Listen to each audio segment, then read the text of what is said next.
வணக்கம்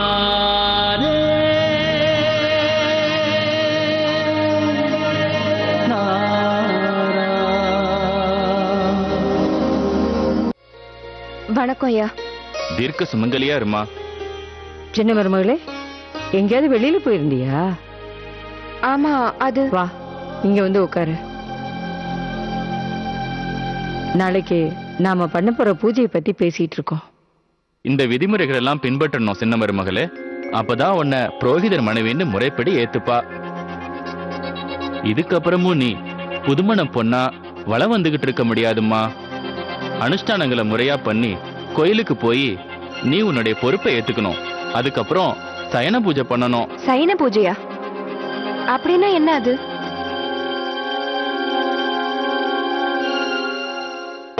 அம்மாடி, இனிமே நீங்க 2 பேரும் ஒரு புது வாழ்க்கையை ஆரம்பிக்க போறீங்க. அதனால நல்ல நேரம் பார்த்து உங்க 2 பேருக்கும் புதுசா ராத்திரி ஏற்பாடு பண்ணுவோம்.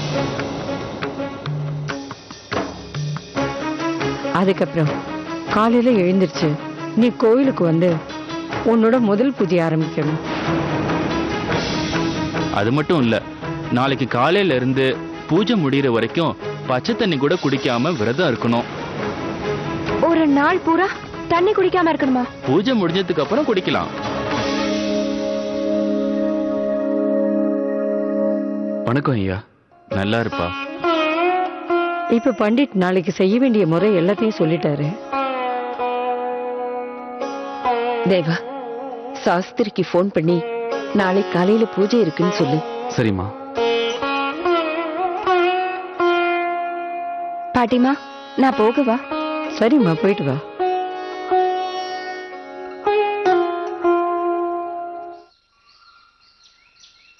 சாஸ்திரி இருக்காங்களா?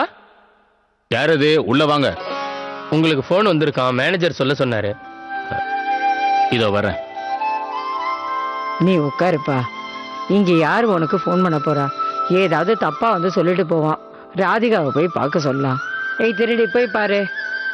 யாருன்னு பாருமா. சீக்கிரம் போயேன்.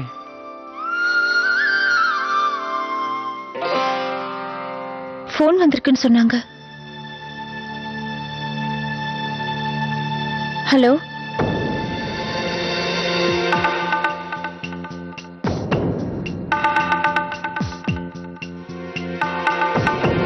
ஹலோ.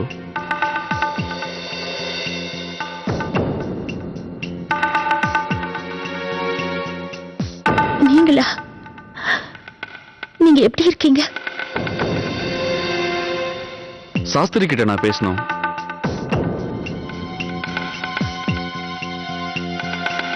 இதோ கூப்பிடுறேன். அப்பா, உங்களுக்கு தான் போன் வந்திருக்கு. யாருமா போன் பண்ணிருக்காங்க?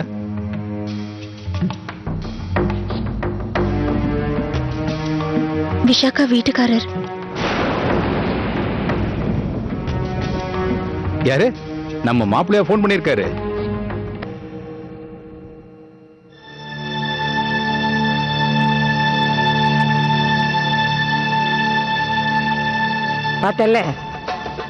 பார்த்தல்ல தேவகி, விதி நம்மளை எங்க போனாலும் விட மாட்டேங்குது.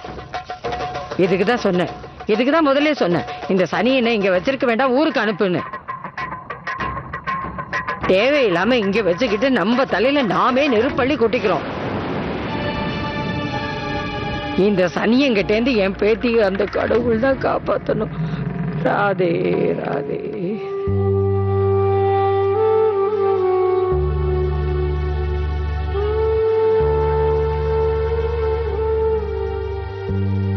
ராதே ராதே. மாப்பிள்ளை என்னங்க சொன்னாரு? நாளைக்கு பூஜை வச்சிருக்காங்களாம், நம்ம எல்லாம் கண்டிப்பா வரணுமா. நம்ம எல்லாரும் அவசியமா வரணும்னு சொல்றாரு. நாளைக்கு முதல் தடவையா மாப்பிள்ளையும் விஷாகாவும் புரோகிதர் மனைவியா பூஜையில உட்கார போறாங்களாம்.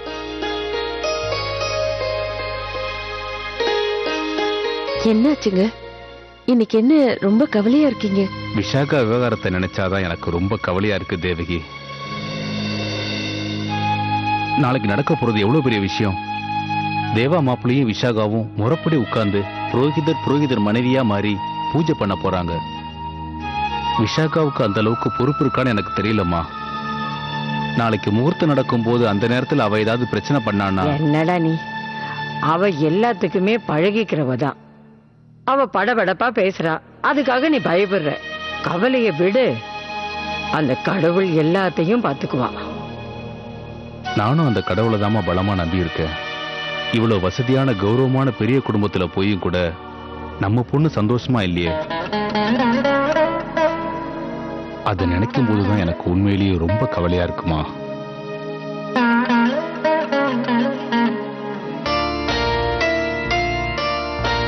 அம்மா அவர் வந்துட்டியா விஷாக்கா? நல்ல நேரம் நீயே வந்துட்ட. இதோ இதெல்லாம் கண்ணனுக்கு சாத்த வேண்டிய துணிகளா தான் பாத்துக்கிட்டு இருக்கேன். என்னது? இனிமே அது உன்னோட கண்ணன் தானே. உன்னோட கண்ணனுக்கு என்ன கலர் போடலான்னு இனிமே நீதான் முடிவு பண்ணணும். என்ன கலர் வேணும் பார்த்து சொல்லு. கீழே இருக்கே அது. இதுவா சொல்ற? மங்களகரமான கலர். மருமகளே, இதோ வந்துட்டேம்மா. இல்ல நான் சின்ன மருமகளை தான் கூப்பிட வந்தேன். என்ன பாட்டிமா? இது எல்லாமே உனக்கு புதுசா இருக்கும்னு எனக்கு தெரியும், இருந்தாலும் கத்து கொடுக்குறேன். நாளைக்கு காலையில குளிச்ச உடனே நீ என்னென்ன பண்ணணும்னு நான் இப்ப சொல்றேன். நான் உனக்கு பக்கத்துல இருந்து உதவிதான் பண்ணணும். ஆனா என்ன பண்ணாலும் எது பண்ணாலும் அது நீ உன் கையால தான் பண்ணணும். சரியா? இந்த லிஸ்ட பாரு. ஏய் இரு ஒரு நிமிஷம். பாட்டிமா, நான் என்ன கேட்டு வந்தேன்னா, இல்ல ஐயர் என்ன கேட்டு வர சொன்னார்னா, நீங்க என்ன சாப்பாடு பண்ண போறீங்க, எத்தனை பேருக்கு பண்ண போறீங்க, நீங்க எத்தனை மணிக்கு ரெடி ஆவீங்க, இதெல்லாம் கேட்கணும்னு சொன்னாரு. நானே போய் கேட்டுட்டு வரேன்னு வந்தேன்.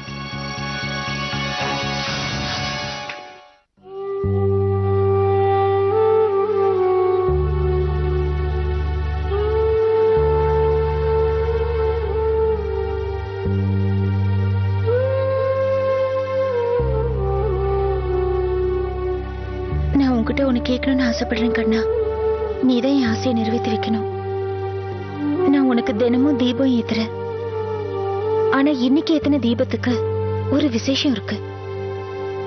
இன்னைக்கு நான் இந்த தீபத்தை விஷாக்காவும் அவ வீட்டுக்காரரும் நல்லா இருக்கணுங்கிறதுக்காக ஏத்தியிருக்கேன். இதுக்கப்புறம் அவங்க 2 பேரும் எப்பவும் ஒன்னா சந்தோஷமா இருக்கணும் கண்ணா. சுக துக்கம் 2த்துலயும் அவங்க எப்பவும் ஒன்னா இருக்கணும். இப்ப விஷாக்கா அவர் கூடவே இருக்கிறது ரொம்ப அவசியம் கண்ணா.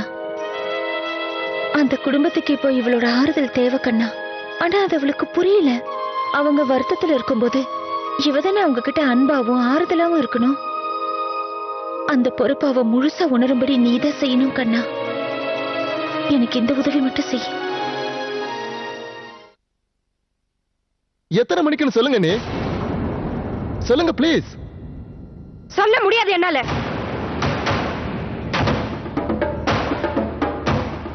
எதையும் என்கிட்ட கேட்காத. நான் இந்த வீட்டை எதையும் பண்ண போறதில்ல. இந்த வீட்டுல இருக்கிறவங்களுக்கு சமைச்சு போடுறதுக்காக நான் இங்க வரல. இந்த வீட்டுல எத்தனை பேர் இருக்காங்களோ எல்லாரும் என்கிட்டயே எல்லா வேலையும் சொல்றாங்க. கடவுளுக்கு துணி நான் தான் செலக்ட் பண்ணும், லிஸ்டும் நான் தான் செக் பண்ணும். இதெல்லாம் என்னோட வேலையே இல்ல. இந்த வீட்டுல இவ்வளவு பெரிய பொறுப்பை ஏத்துக்கிறதுக்கு நான் தயாரா இல்ல.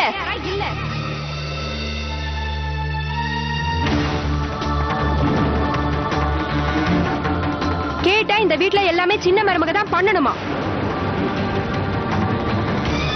நான் இனிமே இந்த வீட்டுல சின்ன மருமகளா இருக்க போறதே இல்ல.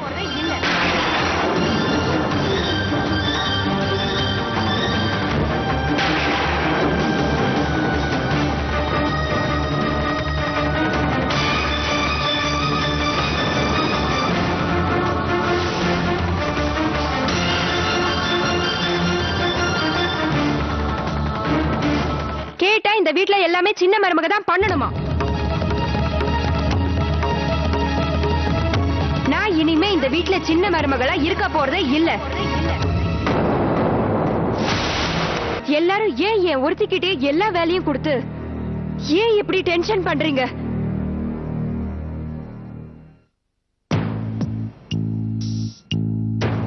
நான் இந்த வீட்டோட சின்ன மருமகளா இருக்க போறது இல்ல. விஷாக்கா,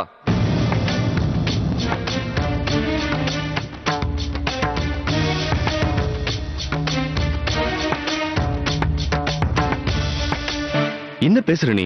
நான் உண்மையை தான் சொல்லிக்கிட்டு இருக்கேன்.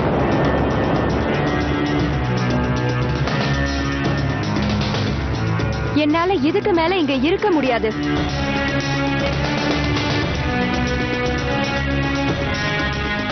சின்ன மருமகளே, யாராவது ஏதாவது சொன்னாங்களா? யார் சொன்னாலும் சரி, சொல்லலைனாலும் சரி, நான் என் முடிவை மாத்திக்கிறதா இல்ல. பேசுறது போதும் விஷாக்கா. தேவையில்லாம எதையோ பேசிட்டு இருக்க நீ. இதுக்கு எல்லா ரெஸ்பான்சிபிலிட்டியும் நீதான். இது நீதான் பாத்துக்கணும். ஒரு நாள் வேலை பார்க்கறதுக்கு நீ இவ்வளவு பேசுறியே, இதே வேலைய அம்மாவும் பாட்டியமும் எத்தனை வருஷமா செஞ்சுட்டு இருக்காங்க. நீ என்னடானா? தேவா, இப்போ உன்னை யாராவது ஏதாவது சொன்னாங்களா? எதுக்காக நீ அவளை இப்படி திட்டுற? நிறைய வேலை செஞ்சு களைச்சு போயிருப்பா, அவ்வளவுதான். பின்ன நீ பாட்டுக்கு மேல உட்கார்ந்துகிட்டா எல்லாமே முடிஞ்சிடுமா? சின்ன மருமகளே, இங்க வா. இந்த சோஃபால வந்து உட்காரு. உட்காருமா. இங்க பாருமா. இங்க பாரு விஷாக்கா, என்னால புரிஞ்சுக்க முடியுது. திடீர்னு ஒரு இடத்துக்கு வந்து இவ்வளவு பெரிய பொறுப்பை ஏத்துக்கணும்னா சமாளிக்கிறது ரொம்ப கஷ்டம்தான். அதானே? நான் தான் உனக்கு சொல்லியிருக்கேன்ல, எப்ப தேவைப்படுதோ கேளு, நான் வந்து உனக்கு உதவி செய்யறேன். என்ன தேவா, உன் மிஸ்ஸஸ்க்கு உதவி செய்யலாம்ல? செய்யுங்கம்மா. நீ வேண்டான்னு சொன்னாலும் சரி, நாங்க உதவத்தான் போறோம். சின்ன மருமக எல்லாத்தையும் சமாளிப்பா. இப்ப அவ கொஞ்ச நேரம் பேசாம ரெஸ்ட் எடுக்கட்டும். நீ வேலையை பத்தி கவலைப்படாதம்மா, நாங்க எல்லாத்தையும் பாத்துக்கிறோம். என்ன பாத்துக்கிறது தான் நான் பார்த்தேனே. யார் என்ன பேசினாலும் சரி, நான் என் முடிவை மாத்திக்கிறதா இல்ல. என்ன கண்ணா இது? என்ன இது அபசகுணம்? ஏத்தி வச்ச தீபம் ஏன் அணைஞ்சது? விஷாக்காவும் அவ புருஷனும் வாழ்க்கையில நல்லா இருக்கணும்னு நான் ஏத்துனேன். இப்படி எதுக்காக இந்த தீபம் அணைஞ்சது? கண்ணா, எனக்கு ரொம்ப பயமா இருக்கு. அவங்களுக்கு எந்த குறையும் வராம நீதான் பாத்துக்கணும். விஷாக்காக்கு வாழ்க்கைனா என்னன்னு நீதான் புரிய வைக்கணும் கண்ணா. இதுவரைக்கும் என்னால அவ வாழ்க்கையில நிறைய பிரச்சனைங்க வந்துருச்சு. அவன் நிறைய கஷ்டப்பட்டிருக்க, பாவம். இனிமே அதெல்லாம் வேண்டாம். நீதான் எனக்கு உதவி பண்ணணும்.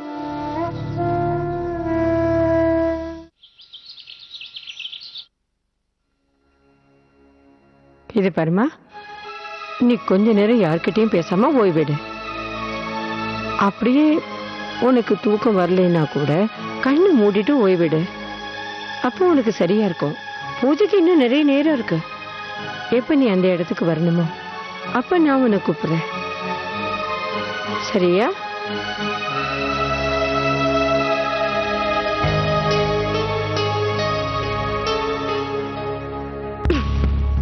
இந்த தேவாவோட பிடிவாதம் என் கோபத்தை தான் வரவழைக்குது. என்ன நினைச்சிட்டு இருக்காரு மனசுல? அவர் என்ன செய்ய சொன்னாலும் அதையே தான் நான் செய்யணுமா? அவர் என்ன எதிர்த்து பேசினா நான் உடனே பயந்துடணுமா? இல்ல அவர் சொல்றதெல்லாம் அப்படியே நான் செய்வேனா? நோ மிஸ்டர் தேவா, உங்க மிரட்டலுக்கெல்லாம் பயப்படுறவன் நான் இல்ல. பிரதீப்,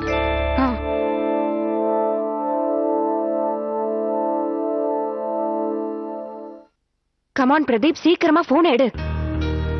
இந்த பையன் வர வர போனே எடுக்கிறது இல்ல. என்னதான் பண்றான்னு தெரியல. Hello hello, thanks for calling. நான் இப்போ உங்க போன் எடுக்கிற நிலைமையில இல்ல. நீங்க எதுவா இருந்தாலும் எனக்கு மெசேஜ்ல சொல்லிடுங்க. நான் உங்ககிட்ட அப்புறமா பேசுறேன். ஹலோ பிரதீப், நான் விஷாக்கா பேசுறேன். மெசேஜ் பார்த்த உடனே நீ எனக்கு போன் பண்ணு. அர்ஜென்ட். இது வாழ்வா சாவாங்கிற போராட்டம், புரிஞ்சுதா?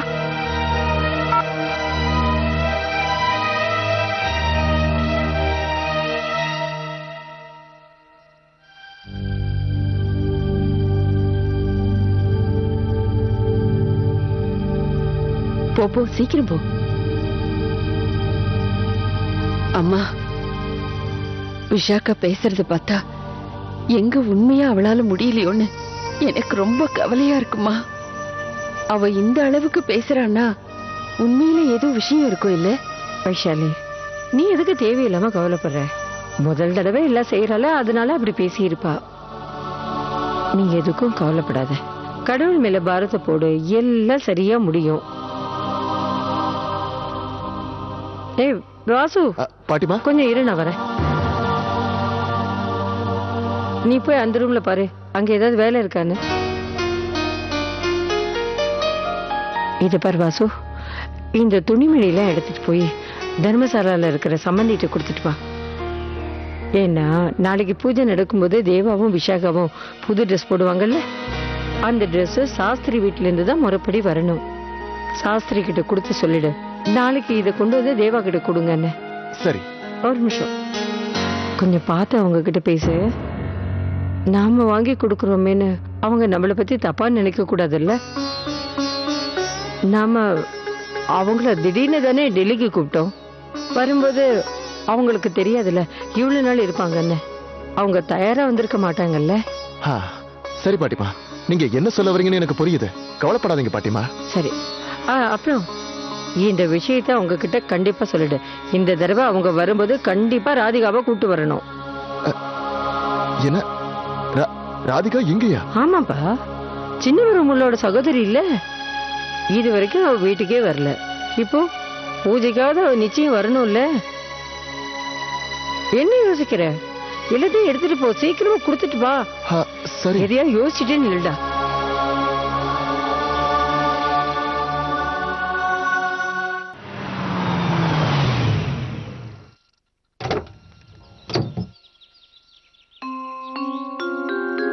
பாட்டிமா அவ்வளவு கண்டிப்பா சொல்லி அனுப்புறாங்க.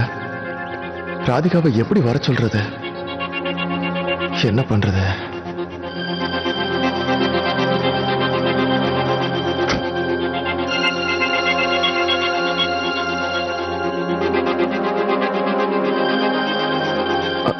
இங்க இருக்கீங்களா நீங்க?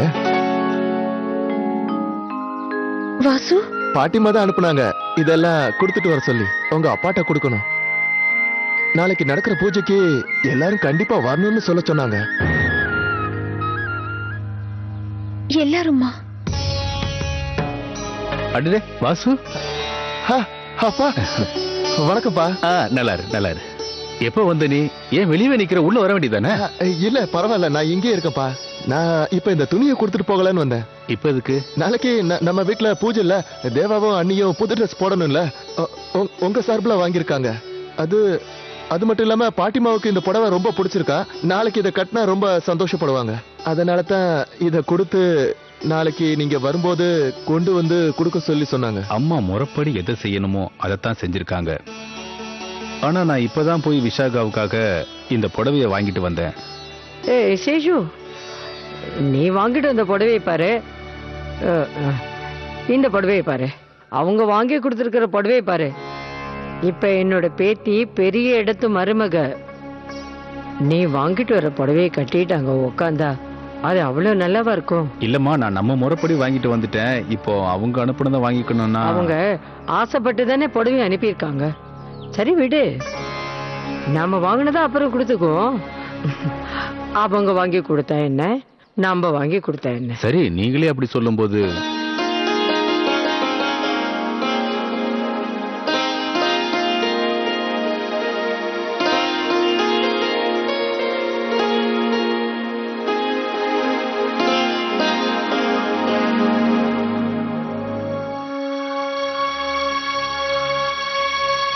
அம்மாடி, இந்த புடவைய விஷாகாவுக்காக வாங்கிட்டு வந்தேன். ஆனா இப்ப பார்க்கும்போது அவ்வளோ பெரிய வீட்டு மருமகளுக்கு இந்த புடவை ரொம்ப சாதாரணமா இருக்கும். நாளைக்கு பூஜைக்கு இந்த புடவை நீ கட்டிக்க.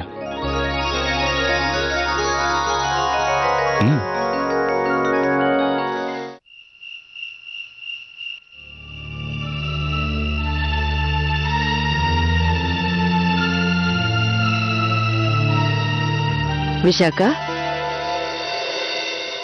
சின்ன மருமகளை தூங்கிட்டியாமா?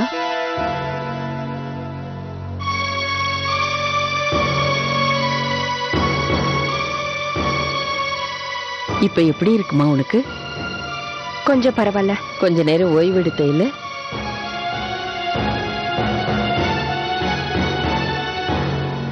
அம்மா அப்புறம் நாளைக்கு பூஜைக்கு பிரசாதம் தயார் பண்ணணும். அது விசேஷமான பிரசாதமா இருக்கணும். அத ரொம்ப சுத்தமா பண்ணணும். அதனால ராத்திரியே பிரசாதத்தை பண்ணிடணும்னு சொல்றேன்.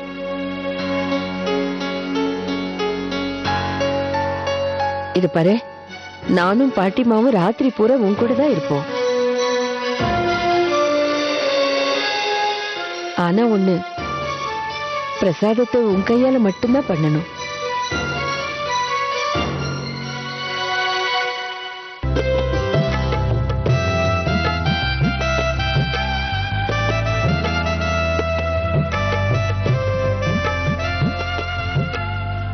முடிச்சிட்டியாம்மா? எங்க காமி, எல்லாம் எவ்வளவு அழகா வந்திருக்குல்ல? சரிம்மா, 3 மணி ஆயிடுச்சு, நீ போய் குளிச்சிட்டு வா. பிரம்ம முகூர்த்தத்துல ஆரத்தி எடுக்கணும்ல? பெரியம்மா, நீங்க சொன்ன மாதிரி நான் எல்லா வேலையும் முடிச்சிட்டேன். இந்த பூந்தி மட்டும்தான் இருக்கு. இது லட்டு பிடிச்சத கொண்டு போயிடுறேன். சரியா? சரி, நீ போ, நான் வரேன். வாமா போலாம்.